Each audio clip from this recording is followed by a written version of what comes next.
वो कुछ। जी बड़ा। हाँ हाँ, बताइए बताइए। गुरु जी सवाल है, हाँ हाँ। क्या मीट मछली खाने से मुक्ति नहीं होती है? अच्छा अच्छा। हाँ सुनिए भाई, सब लोग ध्यान से सुनना। कुछ लोगों का मत ये है कि मांस मछली को छोड़िए। अगर आपको सदगत में जाना है, आपको अपनी मुक्ति चाहिए, तो कुछ लोगों ने या कुछ लोगों का कहना है कि मांस मछली छोड़ दो। आप सुनिए जरा गौर से, मुक्ति होगी कि नहीं होगी। ये तो बात पापमयी है। जो आप किसी जीव की हत्या कर या नहीं किया तो आप मांस को खरीद के खा रहे हैं, यानी पाप को ही खा रहे हैं, ऐसा कह लो। समझ गए? पाप को ही खा रहे हैं, इसलिए यानी पाप खरीद के खा रहे हैं, ऐसा कह लीजिए। तो शराब मांस का सेवन न किया जाए, लेकिन इनका ये कहना है क्या शराब और मांस मछली का खाना क्या दुर्गत का रास्ता है? क्या मुक्ति नहीं होगी, सदगत नहीं होगी? इनका कहना ये। तो मेरा ये कहना है कि मान लो शराब छोड़िए, मांस और मछली का सेवन नहीं करते, यानी मांसाहारी नहीं है। एक कैंडिडेट, ये कैंडिडेट मांसाहारी नहीं है। अब जरा दूसरी तरफ भी देखें, लेकिन ये झूठ बोलता है, ये दूसरों को दगाबाजी में ले लेता है, ये चोरी भी करता है, ये डकैती भी डाल लेता है, हेरा फेरी करता है, यानी जुआ भी खेलता है, नाना प्रकार के पाप करता है, बशर्ते मांस मछली का सेवन नहीं करता। इतना ध्यान रखना।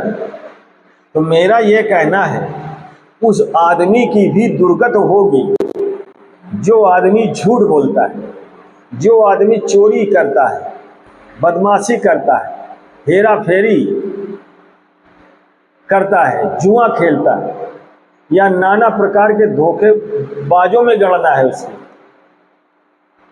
उस आदमी की मुक्ति नहीं होगी, अधोगति होगी। ये हमारा कहना है।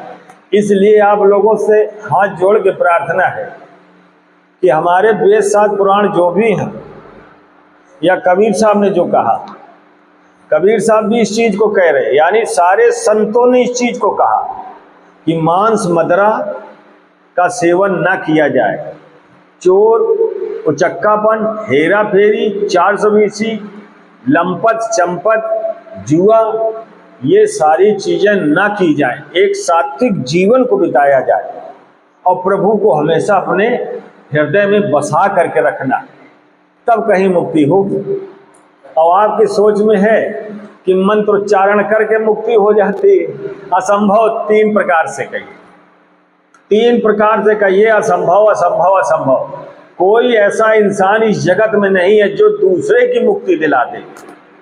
पैदा ही नहीं हुआ, न भविष्य में होगा, जो दूसरों की मुक्ति करा दे।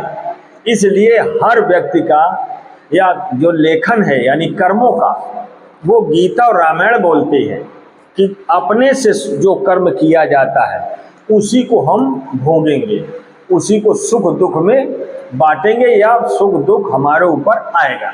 अब ये बात समझ में आ गई। इसलिए हमारा ये कहना है कि वेद शास्त्र पुराणों में मांस का सेवन नहीं है।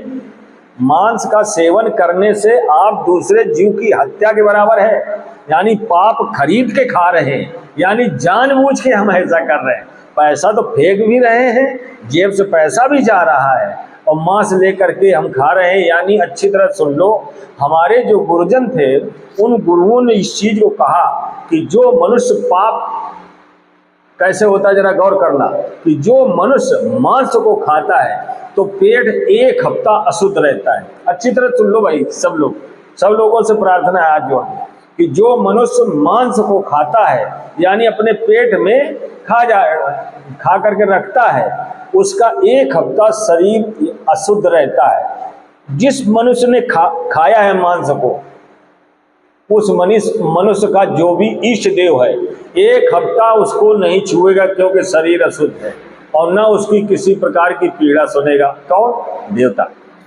उसी हिसाब से शराब जो है पीने से क्या होता है, 3 दिन शरीर अशुद्ध रहता है। जो भी इष्ट देव है मनुष्य का यानी प्राणी का, और शराब पी रखी है, तो उसका इष्ट देव 3 दिन शरीर नहीं छुएगा, ना ही किसी प्रकार का भला कर पाएगा। इसलिए सब लोगों से हाथ जोड़ कर प्रार्थना है कि मांस, शराब, झूठ बोलना, चोरी, बदमाशी, हरामखोरी, हेरा फेरी, चारदोइसी, जुआ, ये सारी चीज़ों को आप अपने तन से निकाल दीजिए, मन से बिल्कुल बाहर, तन मन से। इसलिए मेरा प्रार्थना है कि सात्विक जीवन जियो और प्रभु की आस लगाओ और उसी का पूर्ण अटल विश्वास रखिए। एक भरोसा एक बल, उस चीज़ को समझिए। वो जो नारायण है हमारा, उस पर पूर्ण भरोसा, मतलब इस मन को इधर उधर नहीं, हमारा कोई है मालिक, हमारे ऊपर छत्र रखने वाला कोई है, हमको छाया देने वाला कोई है। इसलिए सभी लोगों से मेरी प्रार्थना है हाथ जोड़ के कि सब लोग आराम से प्रभु का ध्यान करो, क्योंकि ईश्वर का ध्यान करने में कोई पैसा नहीं लगता है। ये कौन बोल रहे हैं? ये कबीर साहब बोल रहे हैं। देवता की पूजन करने में पैसा लगता है, और आप सबका मालिक एक, यानी एक साधे सब सदैव, सब साधे सब जाए, यानी उस परम तत्व को पहचानिए, उस नारायण को पहचानिए जिसने पूरा जगत बनाया है। समझ में बात आई सब लोगन के? चलो ठीक है। अच्छा भाई, जय सिया राम।